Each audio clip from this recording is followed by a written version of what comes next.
East Africa to the world. Woyo. Woyo. Woyo.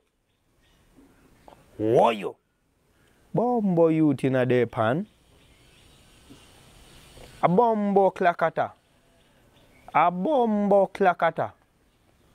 A bombo klakata pan. A bombo klakata.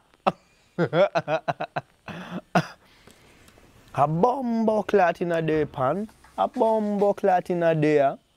Woyo nabagamba. Sasa nyuma yo gutabariza umuntu witwa Gisa cy'Inganzo hari message nshaka gutambutsa.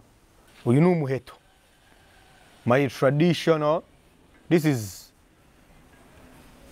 uyu ni umuheto mu muco nyarwanda, mu muco gakondo ni umuheto cyangwa se iyi ni intwaro. Uyu ni umuheto kandi murabibona ko ukomeye, ntago ari ibintu by'imikino, nimugire ngo wenda nakurura ngo kagacika. Olaba sasa hano mfite n'imyambi. Sasa ibi bikoresho ubundi bikoreshwa mu kwivuna umwanzi. Ni ibikoresho byakoreshwaga cyane, ni ibikoresho byakoreshwaga cyane n'abitwa abarinzi b'igihugu